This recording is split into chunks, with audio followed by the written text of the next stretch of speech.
We want to learn more rapidly through the Davos Alzheimer's Collaborative Learning Lab.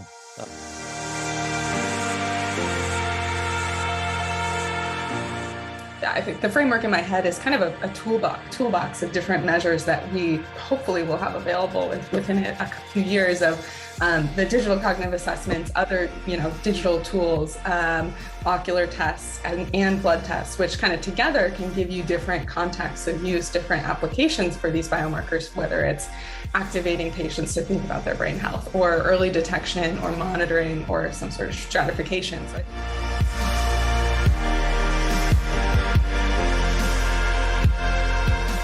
What gets me excited and gets me nuts is getting pharma, VCs, even the government to understand that this is a complex disorder.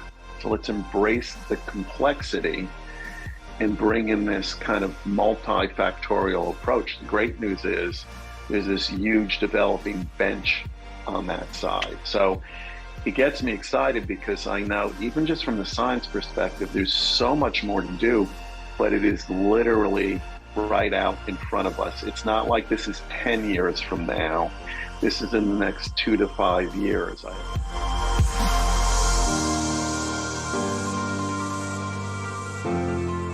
It was really interesting, Tim. I think operating in a couple of different countries, we saw the differences between those. We worked in the United States, Japan, and Brazil, and I think the difference between particularly the United States and Brazil was really striking, where we had a lot of real community engagement in the operations, the trials we did in Brazil.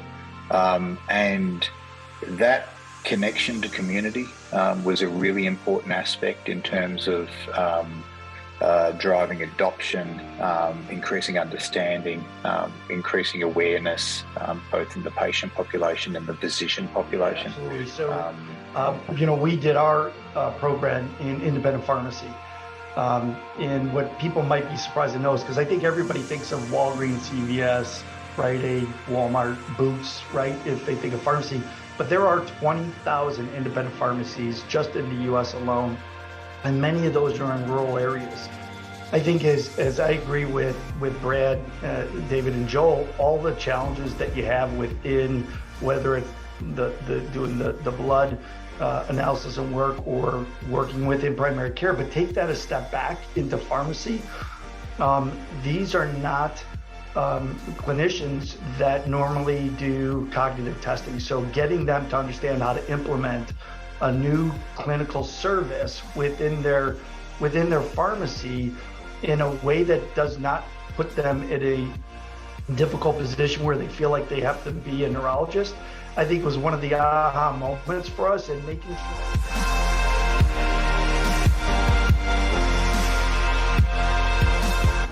So technology. But for people to access to this new technology, we need first to make the community much aware. And so we're having a lot of focus at the community level. And we have to aim at the community level is to ensure that we have the awareness and we have communities which are dementia friendly. Yes, risk reduction is very important, and simultaneously, making inclusive society is also important, because if we have early detection, we have to make some medical care or social care. For us, the technology and the ability to detect and diagnose earlier unlocks that piece around ensuring that the right patient gets the right drug at the right point.